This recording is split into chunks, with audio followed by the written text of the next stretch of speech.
Puis en parallèle, en Allemagne, Théo, un homme a été agressé et blessé dans l'enceinte du mémorial de l'Holocauste. Hier soir aux alentours de 18h à Berlin, la victime âgée de 30 ans est dans un état stable.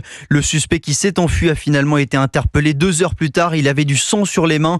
Les causes de l'agression ne sont pas connues, tout comme le lien éventuel avec le mémorial qui commémore le souvenir des millions de juifs exterminés par le régime nazi. Et puis cette attaque, elle survient dans un contexte tendu puisque nous sommes à la veille des élections législatives. Oui, ces derniers mois, l'Allemagne a été secouée par plusieurs attaques au couteau. Demain, les conservateurs de la CDU devraient arriver en tête, suivis de l'AfD qui réalise une percée. Près de 21% des voix selon les derniers sondages contre 10% en 2021. Le parti s'est imposé avec son discours dur sur l'immigration et pour davantage de sécurité.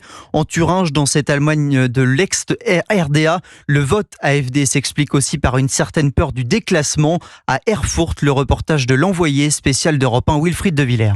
Un sentiment d'abandon, d'être un citoyen de seconde zone. Ce constat amer, c'est celui de Jacob. En juin, le machiniste de 30 ans va perdre son travail. Son entreprise délocalise au Portugal. Des entreprises ferment ou quittent l'Allemagne parce que le coût de l'énergie est trop cher, qu'elles ne peuvent plus payer leurs salariés. Mais qu'en est-il des gens qui vont perdre leur travail? Il faut qu'on protège notre économie. Séduit par le discours protectionniste et anti-européen de l'AfD, il votera pour la formation de droite nationaliste demain. Les autres partis se soucient trop peu de l'Est du pays, selon lui. Une vision partagée par Jessica. Il y a une vraie différence entre vivre à l'Est ou à l'Ouest. Le plus flagrant, c'est sur le salaire. Il est bien plus bas ici. Parfois, j'ai l'impression que le mur est toujours là. Je pense que c'est important que le prochain gouvernement comprenne enfin que nous sommes une Allemagne unie et que tout le monde doit être traité sur un pied d'égalité.